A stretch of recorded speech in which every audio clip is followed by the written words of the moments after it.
오늘 하나님 말씀은 창세기 9장 8절에서 17절까지 말씀입니다.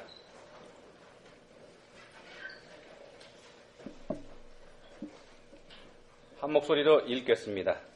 하나님이 노아와 그와 함께한 아들들에게 말씀하여 이르시되 내가 내 언약을 너희와 너희 후손과 너희와 함께한 모든 생물 곧 너희와 함께한 새와 가축과 땅의 모든 생물에게 세우리니 방주에서 나온 모든 것 곧 땅의 모든 짐승에게니라. 내가 너희와 언약을 세우리니 다시는 모든 생물을 홍수로 멸하지 아니할 것이라. 땅을 멸할 홍수가 다시 있지 아니하리라. 하나님이 이르시되 내가 나와 너희와 및 너희와 함께하는 모든 생물 사이에 대대로 영원히 세우는 언약의 증거는 이것이니라.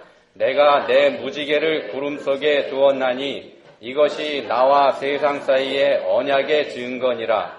내가 구름으로 땅을 덮을 때에 무지개가 구름 속에 나타나면 내가 나와 너희와 및 육체를 가진 모든 생물 사이에 내 언약을 기억하리니 다시는 물이 모든 육체를 멸하는 홍수가 되지 아니할지라.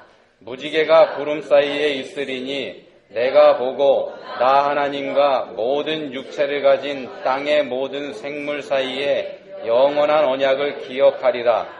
하나님이 노아에게 또 이르시되 내가 나와 땅에 있는 모든 생물 사이에 세운 언약의 증거가 이것이라 하셨더라. 아멘. 동영상 하나 보여드릴 건데요. 제목이 엄마의 약속입니다. 다큐멘터리입니다. 실화입니다. 엄마 안소봉 씨는 33살입니다. 첫 아이인 딸 소윤이를 가졌을 때 이 소봉 씨는 유달리 통증이 심했었습니다. 사람들은 엄살이라 그랬습니다. 아기 가지면 누구나 다 그런 거다. 너만 그런 거 아니다. 이렇게 했습니다. 결국 아기를 유도분만으로 몇 주 일찍 세상에 나오게 해야 했습니다. 그리고 아기가 태어나던 날 2006년 9월 21일입니다. 그날 젊은 아기 엄마는 말기 암 진단을 받았습니다. 3개월, 길어야 6개월. 아기를 낳으면 통증이 사라질 것이라는 기대는 여지없이 무너져 버렸습니다. 아기가 삶을 시작하던 그날 엄마는 붉은 피를 토해냈고 이것이 안소봉 씨의 고통스러운 삶의 시작이 됐습니다. 아기가 엄마 뱃속에서 자라고 있던 10개월 동안에 암세포도 엄마의 위에서 함께 자라고 있었던 겁니다. 엄마의 위를 시커멓게 만든 암세포는 이미 간까지 전이가 되어 있었습니다. 견디기 어려운 통증 때문에 빨리 죽기를 기도하던 엄마는 젖 한번 물려보지 못한 아기가 엄마를 알아보기 시작할 무렵에 아기한테 약속을 합니다. 내가 꼭 살아서 내 돌잔치를 차려주겠다고. 몇 달밖에 시간이 없는 엄마에게는 사실은 불가능한 약속이었습니다. 그런데 엄마는 기억이 이 약속을 지켜냈습니다. 아기의 돌이 되는 날까지 엄마는 살아있었습니다. 그렇지만 아기의 돌잔치는 연기됐습니다. 엄마의 병세가 심각해졌기 때문입니다. 그리고 돌잔치를 하기로 했었던 그 다음 날 상황입니다.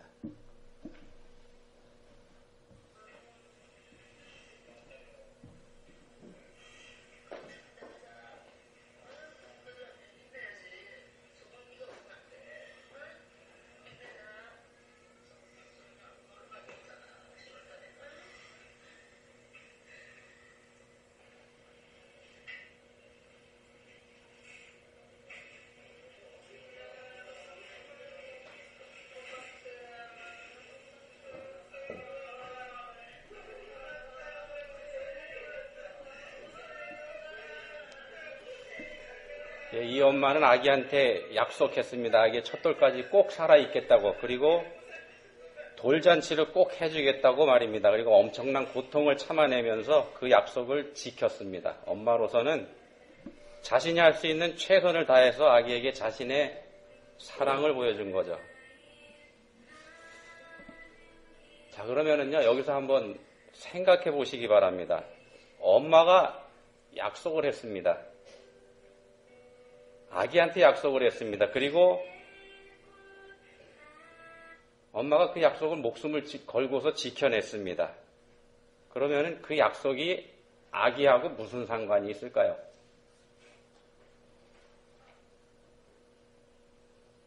엄마가 한 약속이 아기하고 무슨 상관이 있나, 아기한테 무슨 상관이 있나 그걸 여쭙고 있습니다. 물론 아기는 아직 너무 어리기 때문에 엄마가 자신에게 쏟은 그 사랑을 알지 못합니다.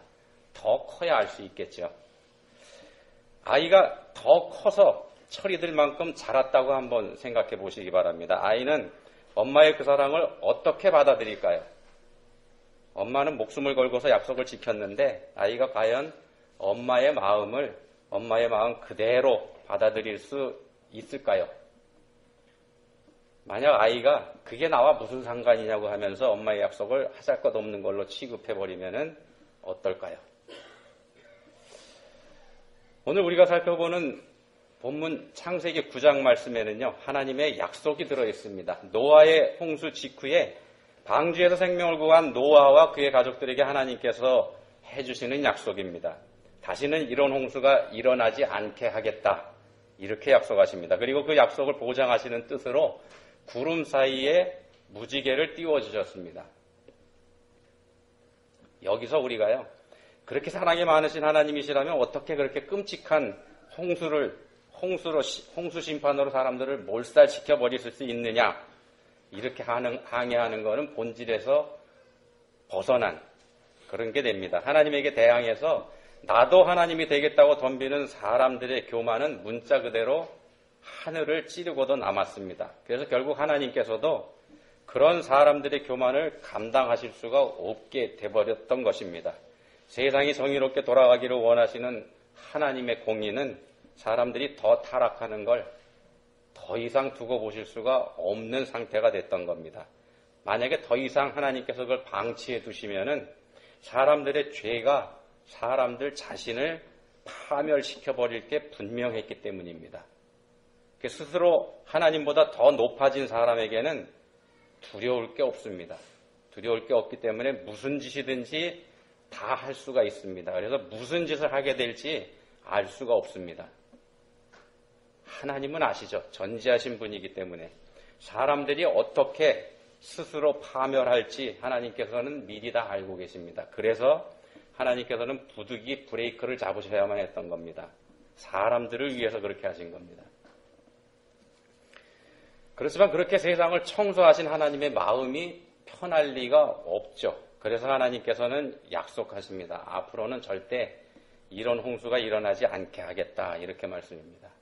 노아와 가족들에게 약속하셨습니다. 그리고 노아의 가족들과 함께 방주에서 생명을 구한 모든 짐승들에게 약속해 주셨습니다. 그렇지만 사실은 하나님께서 약속하신 것은요, 사람들과 짐승들에게 약속한 것이라기보다는 하나님 자신에게 하신 겁니다. 하나님 스스로 다짐하시는 약속을 하셨다는 말씀입니다. 앞에서 엄마가 스스로 한 약속을 지킨 게 아이와 어떤 상관이 있는지 생각해 보자고 말씀드렸죠. 자, 그러면 여기서도요, 한번 생각해 보시기 바랍니다. 하나님께서 스스로 하신 약속이 사람들과 어떤 관계가 있을지 말입니다. 그 약속을 듣고 있는 사람들은 하나님의 약속을 어떻게 받아들여야 하겠습니까? 앞에서 아이가 자라서 엄마의 그 약속이 나와 무슨 상관이 있냐 이렇게 얘기한다면 어떻게 될까 하는 질문을 드렸습니다만, 여기서도 같은 질문 한번 드려보겠습니다. 하나님께서 사람들에게 해주신 약속을 사람들이 무시한다면 어떻게 될까요? 무지개는 잘 아시는 것처럼 비가 오기 직전이나요, 비가 온 직후에 구름 사이에서 보이는 게 일반적입니다. 이것은 비 때문에 두려운 경험을 했던 사람들에 대한 하나님의 배려입니다. 다시는 그런 큰 비가 오지 않게 할 터이니까 걱정하지 말라, 그런 뜻이죠. 그래서 비가 오기 직전이나 비가 온 직후에 무지개가 뜨게 해놓으셨습니다. 그래서 하나님께서는 비가 오기 직전에 이렇게 무지개를 띄워주셨는데 사람들을 안심시키기 위한 목적이 여기에 있습니다. 그 이후에 실제로 노아의 홍수는 더 이상 없었습니다. 온 지구가 물속에 풍덩 잠기는 홍수는 노아 홍수 때 단 한 번만 이 지구상에 있었던 일입니다. 물론 지역적인 홍수는 일어납니다. 본문에서 하나님께서 말씀하시는 홍수라는 단어, 앞으로 홍수가 없게 하겠다고 하신 그 홍수라는 단어 앞에는 정관사가 붙어 있습니다. 그래서 노아의 그 홍수는 일어나지 않겠다는 말씀이 됩니다. 작은 홍수, 국지적인 홍수까지 없게 하겠다는 말씀은 아닙니다. 만약 그것조차 없게 하셨다면요, 노아 이후의 사람들에게서는 홍수라는 단어조차 사라져버렸을 겁니다. 그런 일이 있을 리가 없으니까는요. 그렇게 되었다면 성경에 기록되어 있는 노아의 홍수는 더욱 허무맹랑한 기록으로 간주되었을 게 분명합니다. 사람들이 하나님의 약속을 무시한다면 어떻게 될까 하는 가정의 질문을 드렸습니다만 사실은 실제로 그런 일이 일어났습니다. 사람들은 하나님의 그 약속을 무시했습니다. 무지개 약속을 믿지 않았습니다. 그래서 하나님께 다시 도전합니다. 바벨탑을 쌓았습니다. 노아 시대와 같은 홍수가 또 일어나더라도 노아 시대와 같은 그 큰 홍수가 또 일어나더라도 살아남을 수 있을 만큼 탑을 높이 쌓기로 합니다. 그 탑이 하늘에까지 닿게 하자 이렇게 말들을 합니다. 하나님께서 하나님에게 우리 인간들의 능력을 한번 보여주자 이런 뜻이 됩니다. 하나님께 일방적으로 당하고 있지만은 않을 것이라는 의지의 표현이기도 합니다. 그리고 세월이 흘러서 우리는 21세기를 살고 있습니다. 21세기를 사는 오늘 여전히 회개하지 않은 인류는요, 하나님의 이 무지개 약속을 조롱하고 있습니다. 하나님께서 정하신 사람으로서는 결코 바꿀 수 없는 법칙에 도전합니다. 남자와 결혼할지 여자와 짝을 맺어서 가정을 이룰지에 대한 결정 권한을 하나님에게서 빼앗아 왔습니다. 그것은 우리 일이니 우리가 결정하겠다 이렇게 합니다. 스스로 하나님의 자리에 사람들은 올라갔습니다. 멸망에 가증한 것이 거룩한 자리에 앉았습니다. 그리고 무지개를 동성애의 상징으로 채택해서 하나님의 이 무지개 약속을 조롱하고 있습니다. 오늘 우리가 살펴보고 있는 이 본문 말씀에는요, 모두 10개의 구절로 구성이 되어 있는데 이 10개 구절 안에 하나님께서 하나님 자신을 가리키라는 나라는 단어가 자그마치 16번이나 등장합니다. 9절에서 내가 내 언약을 이렇게 시작하는 이 말씀이 본문 10개 절에서 8절과 10절을 제외한 나머지 모든 절에 다 나오는데 한 절에 평균 2번씩이나 나옵니다. 뭘 말씀드리려고 하는가 하면은요, 하나님께서 하신 약속은 하나님의 일방적인 약속이라는 것을 하나님 스스로 강조하고 계신다는 말씀을 드리고 있는 겁니다. 앞에서 보여드린 영상에서 엄마는 아이에게 일방적으로 약속했습니다. 왜 그렇게 했습니까? 엄마로서는 아기에 대한 엄마의 사랑을 표현할 수 있는 방법이 그것밖에 없었습니다. 아니, 그렇게 하는 게 엄마의 도리라고 믿었기 때문에 그렇게 했습니다. 그래서 아이의 의견과 상관없이 일방적으로 약속했고 차라리 죽는 것이 더 나을 만큼 심한 통증이 있었음에도 그걸 참아가면서 마침내 그 약속을 지켜냈습니다. 본문의 하나님도 마찬가지입니다. 하나님께서는 사람들을 너무나도 사랑하시는 분이십니다. 너무나도 사랑하시기에 사람을 창조하실 때 하나님 자신의 형상을 닮은 그런 모습으로 창조하셨습니다. 또 너무나도 사랑하시기 때문에 그렇게 창조하신 사람들에게 모든 자유와 권한을 다 주셨습니다. 심지어 하나님을 부인하고 하나님을 거부할 수 있는 자유까지 사람들에게 허용하신 분이 하나님이십니다. 사람들을 그만큼 사랑하시는 하나님이라는 말씀입니다. 동영상에 나오는 엄마는 아이가 장차 자신을 어떻게 생각할지 이거 전혀 염두에 두지 않았습니다. 엄마로서는 그저 자신의 사랑을 표현한 것으로 만족했습니다. 하나님도 마찬가지입니다. 일방적인 사랑을 쏟아붓는 대상인 사람들이 하나님을 어떻게 생각할지, 아니요, 전능하신 하나님이시기 때문에 이미 다 알고 계시죠. 이미 다 알고 계셨지만 그럼에도 하나님께서는 그런 사람들에게 당신의 사랑을 아낌없이 쏟으시는 겁니다. 본문에서 나를 강조하시는 하나님께서는 이 약속은 내가 너희에게 해주는 약속이기 때문에 내가 반드시 지킬 거다. 이걸 강조하고 계시는 겁니다. 동영상에 나오는 아이가 자라서 어른이 됐을 때 아이는 엄마가 자신에게 약속하고 모진 고통을 참고 이겨내면서 지킨 그 약속을 기억하고 자신에게 보여준 엄마의 그 사랑을 기뻐해야 하는 게 당연합니다. 그게 자녀된 도리입니다. 근데 만약에 아이가 엄마의 약속이 자신과 상관없는 일이라고 무시해버리고 그런 엄마를 미련한 사람이라고 조롱한다면 그건 사람으로서 도리가 아니지 않겠습니까?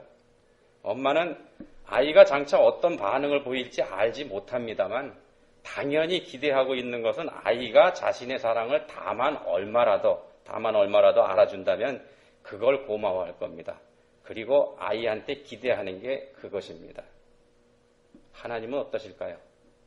하나님도 마찬가지입니다. 하나님도 마찬가지입니다. 그렇지만 하나님은 다르십니다. 전능하시고 전지하신 하나님께서는 사람들의 반응이 어떠할지 이미 알고 계십니다. 머지않아서 사람들이 하나님의 사랑을 배반할 걸 이미 알고 계셨습니다. 그래서 본문에서 하나님께서는 내가 지킬 거다 이렇게 나를 강조하시면서 다짐을 하고 계시는 겁니다. 하나님을 너희들이 배반할 것이지만 그런 너희들을 당장 심판하지 않고 오래 참고 기다리시겠다고 스스로 다짐하고 또 다짐하시는 겁니다. 그게 본문에서 하나님께서 나를 수없이 반복하고 계시는 이유입니다. 하나님께서는 오래지 않아서 사람들이 하나님을 배반하고 바벨탑을 쌓을 것도 이미 알고 계셨고요. 사람으로 오신 하나님을 십자가에 못 박을 것도 이미 알고 계셨습니다. 알고 계셨음에도 그런 사람들을 오래 참으시면서 회개하고 돌아오기를 기다리시겠다는 의지를 이 무지개에 담으셨다는 말씀입니다. 우리 교회는 이번 화요일부터 아까 광고 말씀드린 대로요. 부활절까지를 기간으로 정하고 40일 동안 작정기도 합니다. 해마다 이 시기에 40일 동안을 구분해서 우리가 오랫동안 지켜오고 있는데요. 이 기간은 교회력에서 수백 년 동안 지켜온 사순절 기간하고 맞물려 있습니다. 사순절은 하나님의 독생자 예수 그리스도께서 십자가에서 죽음을 당하셔야만 해결이 가능할 만큼 더럽고 큰 우리의 죄를 하나님 앞에서 돌아보고 회개하는 기간입니다. 그래서 이 사순절 기간을 일컬어서 참회의 절기 이렇게 말을 합니다. 가톨릭 교회 사순절은 지난 수요일부터 시작됐습니다. 지난 수요일부터 시작됐기 때문에 사실은 40일이 훨씬 넘습니다. 왜 그렇게 미리 시작했는가 하면은요. 이 기간 중에 들어있는 주일은 40일에서 제합니다. 그렇지 사순절이 시작한 지난 수요일을 일컬어서 참회의 수요일 또는 제의 수요일 이렇게 말씀을 합니다. 영어로 Ash Wednesday입니다. 제에 앉아 회개한다는 성경에 나오는 표현을 빌려서 그렇게 표현하는 겁니다. 천주교에서는 이 기간에는 쾌락과 관련되어 있는 육신의 즐거움을 주는 행위를 금하고 있습니다. 부부관계는 물론이고 육식을 하는 것까지 금하고 있습니다. 왜냐하면 우리의 죄를 지고 십자가에 달릴 예수님을 생각한다면 우리가 육신의 즐거움을 추구하는 것은 도리가 아니라고 보기 때문에 그렇습니다. 가톨릭 교회에 비해서 우리 개신교는 상대적으로 이 사순절에 대한 개념이 약합니다. 그렇지만 참회의 절기를 지키는 이런 전통은 우리도 따를 만합니다. 자신을 스스로 제한하시면서까지 우리를 사랑하시는 하나님의 사랑을 우리가 이 기간에 기억하고 감사한다는 것은 좋은 전통입니다. 우리가 가끔 착각하는 게 있는데요. 우리는 노아 당시에 홍수로 심판받은 사람들, 노아 당시에 세상이 엄청 타락했음을 다들 알고 계실 줄 믿습니다. 그때 홍수로 심판받은 사람들이 우리보다 더 더럽고 훨씬 더 타락했다고 우리는 생각합니다.